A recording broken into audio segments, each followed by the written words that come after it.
Welcome to Chunnu TV.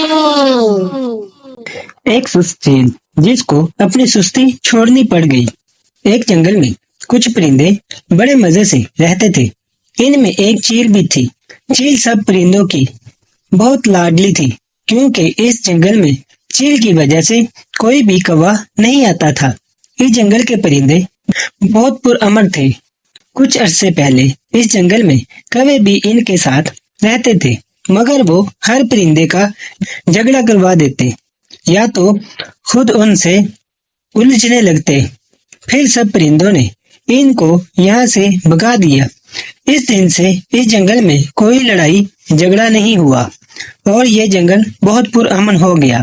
सब परिंदे यहाँ बेफिक्र होकर रहा करते थे और चील की बहुत खिदमत करते थे। सबको ये लगता था कि इस चील की वजह से अब इस जंगल में कोई भी कौवा नहीं आ सकता। इन सब ने चील को बहुत सुस्त और कामचोर बना दिया था। चील इतनी सुस्त होती भी क्यों ना, सबसे इसको प्यार ही इतना मिलता था।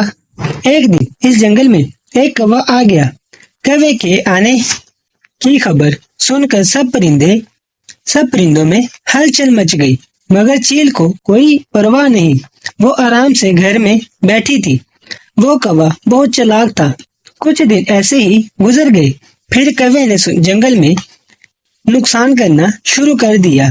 कौवे ने जब देखा कि अब जंगल में कोई भी नहीं है और चील भी घर में अकेला है, वो चील के घर चला गया और इससे कहने लगा, मैंने तो सुना है इस जंगल के परिंदों ने तुमको यहाँ इसलिए रखा है कि इस जंगल में कोई कौवा ना आ सके।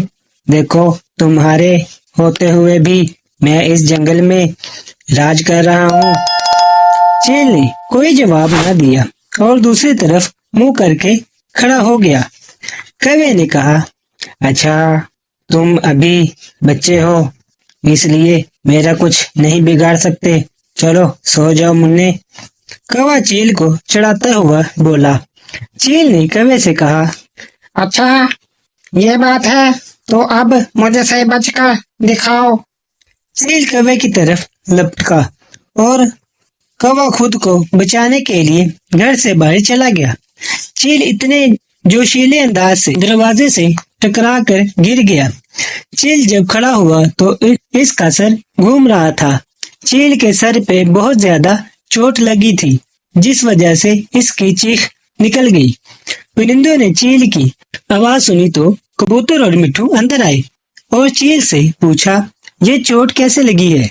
चील ने कौवे की सारी हरकत बताई। मिट्ठू ने चील से कहा, ये इस कौवे का कसूर नहीं, बल्कि ये चोट तुम्हारी सुस्ती और काम चोरी की वजह से लगी है। ये कहकर कबूतर और मिट्ठू चले गए। चील ये सोचने लगा कि मिट्ठू ठीक कह रहा है, मुझे अपना काम ठीक से करना चाहिए। ना मैं इतना सुस्त होता और ना सबकी बातें सुननी पड़ती। अब से मैं अपना काम ठीक से करूँगा और कभी भी सुस्ती से काम नहीं लूँगा।